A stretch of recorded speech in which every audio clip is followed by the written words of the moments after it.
The use of subassemblies has many advantages in SOLIDWORKS. Subassemblies make larger assemblies easier to manage. They make it easier for multiple users to collaborate on a single large assembly design. They can also affect the way you document your large assembly design at the 2D drawing level. For these and many other reasons, it's important for you to be comfortable creating subassemblies in a variety of ways. This is the focus of the next few lessons. The easiest method of creating a subassembly is to simply introduce an existing assembly into another assembly. This process causes the inserted assembly to behave as a subassembly. In this case, I'll insert a new component. Instead of selecting a part file, I'll browse for an assembly file and select the crank assembly.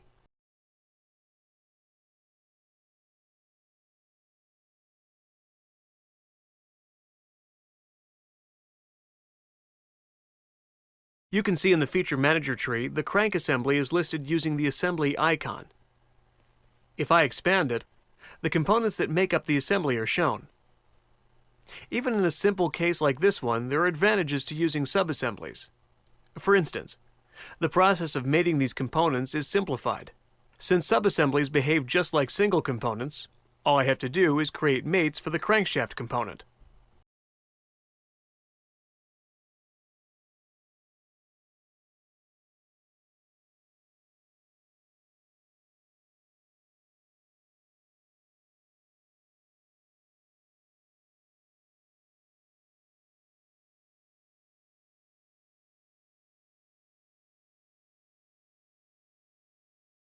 Once it's positioned, the entire subassembly is positioned correctly.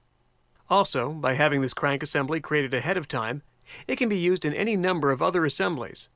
Now, without the use of subassemblies, I would have to add each of these parts individually and create the mates necessary to position them in each and every assembly. Another practical use for assemblies is to group components together that can easily be hidden or suppressed. If I want to hide all components in the crank assembly, I simply right-click the subassembly and select Hide.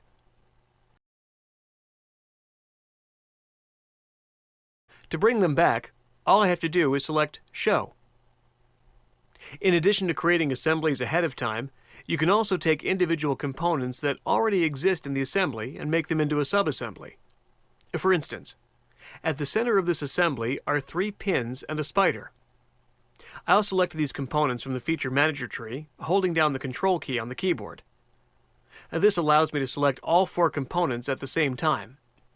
Next, I'll right-click one of the highlighted components and select Form New Subassembly here. You can see the new subassembly listed in the tree. If you change your mind, you can again right-click the subassembly and select Dissolve Subassembly. The subassembly disappears, and the components are returned to the top-level assembly. Or, another way I could have done this is by selecting parts directly in the graphics area.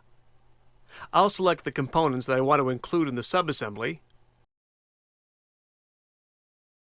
right-click, and select Form New Subassembly.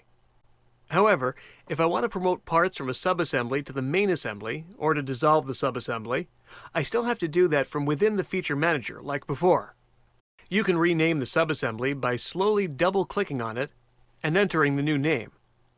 I'll call this one Moving Parts.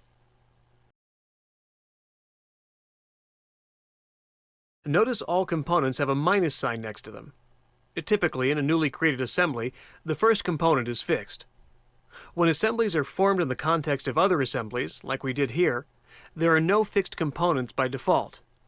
To make one of the components fixed, you must first open the subassembly in its own window,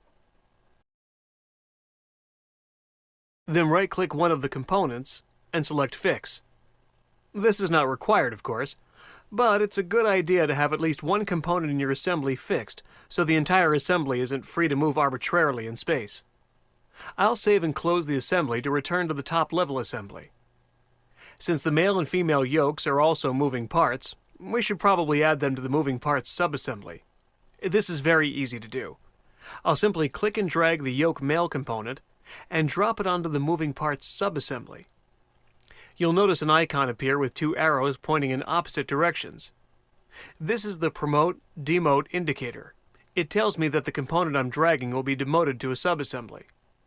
I can also drag a subassembly component out of the subassembly and promote it to the top-level assembly.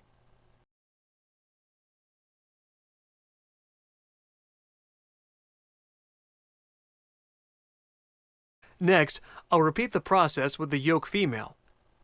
This time, when I demote the part into the moving parts subassembly, a warning message appears. This message warns that an exploded step defined for the yoke female will be deleted as a result of this move.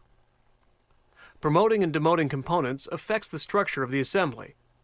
The structure can affect things like mates, assembly features, patterns, and, as you see here, explode steps. Be aware that by accepting moves like this one, you're agreeing to move or possibly delete the affected features. In this case, I'll click the Move button to accept the move, and the yoke female is now part of the moving parts subassembly. Unfortunately, by doing this, the entire assembly no longer moves. Remember that a subassembly behaves like an individual part. It's rigid. To change this, all you have to do is make the subassembly flexible. In the next lesson, we'll take a look at how to allow motion within a rigid subassembly like this one.